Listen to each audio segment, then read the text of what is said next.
एक बार सभी देवताओं ने मिलकर भगवान से कहा कि हे प्रभु, आपके बहुत से रूप हमने देखे। कूर्म बनते हुए आपको देखा, मीन रूप में आपको देखा, वराह बनकर धरा का उद्धार करते देखा, हिरण्याकश्यपु बनकर नरसिंह बनकर हिरण्याकश्यपु के उदर को विदीर्ण कर उसकी आंतों की माला और उसके रक्त से स्नान करते हुए आपको देखा। भयानक आवेश में एक पग में समुचित धरा को मापते हुए वामन रूप में आपको देखा। तर्कस के एक तीर सहेजते हुए आपको देखा। आप्त काम पूर्ण काम निष्काम प्रभु श्री राम दंडक वन में आपको सुंदर सुंदर पारिजात कुंदुक के पुष्पों का चयन करके सीता को आभूषण पहनाते देखा। हमने द्वापर में देखा आपको गोपांगनाओं के बीच में। हमने बहुत रूपों में आपको देखा है, लेकिन जो आपका मूल रूप है, मूलतः जो आप हैं, तत्वतः जो आप हैं, जो मूल तत्व है आपका। कई बार फूल में फूल तो दिखता है, फूल की सुगंध अनुभूत तो होती है, दिखती नहीं है। हम जरा अनुभव करना चाहते हैं। ये हम जानते हैं आप उदार हैं, आप में करुणा है, अनुग्रह है, अघनाशक हैं, आप दुख भंजक हैं, मंगल मूर्ति हैं, आप कल्याण और सुख और करुणा के सागर हैं। लेकिन प्रभु, आज तो हम आपको मिलना चाहते हैं, केवल आपको, आपका जो मूल है। और फिर ये बात चतुरानन ने कही, जब ये बात पंचानन ने कही, जब सनकादिक और नारद आदि आग्रह करने लगे, महदेवियाँ, ऋषि पत्नियाँ, यज्ञ पत्नियाँ, सुरबालाएँ, अप्सराएँ, यक्ष गंधर्व किन्नर आदि सब ने घेर लिया प्रभु को। जैसे कोई अपने पिता को घेर ले कि आज तो आपको चाबी बतानी पड़ेगी। आमोद में और अधिक उल्लसित होते हुए, पिता को बहुत प्रसन्न करते हुए उदार प्रभु ने कहा कि आप मुझे देखना चाहते हैं, मैं मूलतः क्या हूं, तो वो तो मुझे फिर बताना होगा। अपना मेरा मर्म जो है, मेरी सत्ता, मेरी निजता, कुछ न कुछ हर किसी को प्रवेशी तो होती है। हर कोई व्यक्ति अपनी एक गोपनीयता तो रखता ही है, हर किसी की कोई गोपनीयता होती है।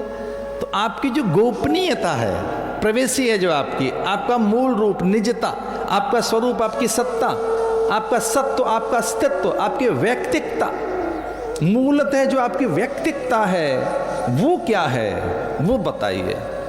तो फिर सभी देवताओं ने देखा कि भगवान के संपूर्ण अंगों में से प्रकाश, माधुर्य, शील, संकोच, सौंदर्य और एक अद्भुत अद्भुत लज्जा का रूप धारण करते हुए वो बड़े संकोची हैं स्वभावतः। उनमें बहुत संकोच है भगवान में, बड़ा संकोच, उनमें एक लज्जा, उनमें एक बहुत अधिक आदर, कभी किसी को कष्ट न देने के लिए, कभी किसी का तिरस्कार न करने के लिए एक बहुत बड़ी सतर्कता कि किसी का अहित न हो। कोई अपात्र है, कुपात्र है, जड़ है, मूढ़ है, शठ है, निंदनीय है, त्याज्य, अमान्य, अंत्यज है, और वो किसी भी प्रकार से कोई गुण नहीं रखता, गुणहीन, ज्ञानहीन, और वो किसी प्रकार से कोई बल नहीं रखता, बलहीन है, फिर भी उसे अधिक और अधिक दिया जाए, ऐसी उदारता कि वो अधम है, निकृष्ट है, भ्रष्ट है, मूढ़ है, जड़ है, शठ है, पापी है, और बहुत अधिक वो एक अधम अंतःकरण का प्राणी है, फिर भी उसके लिए बहुत कुछ करने का मन में उदार भाव रहे।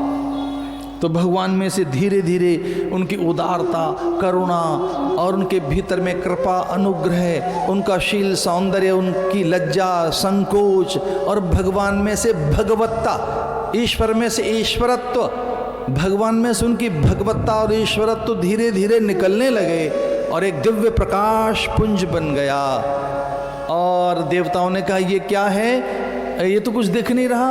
तो भगवान ने कहा चलो कोई आकार दे देता हूँ मैं इसे, फिर दिखने लगेगा।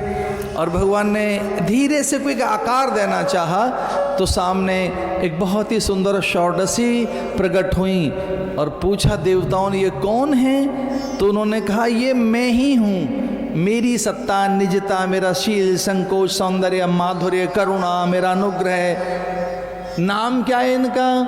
तो भगवान ने कहा इनका नाम राधा, ये राधा है। राधा राधा राशेश्वरी रम्या रामा चे परमात्मना। ये मेरा रस है, ये मेरी आत्मा है, मैं यही हूँ, ये और मैं दो नहीं है, ये मुझ में है। तो मेरे भीतर जो मेरापन है, जो मेरे भीतर में मेरापन है, जो मेरी निजता है, मेरा स्वभाव है, आप कह रहे हैं उसे आकार दीजिए। तो अपने स्वभाव और अपने गुण को, अपनी निजता को कैसे मैं प्रकट करूं?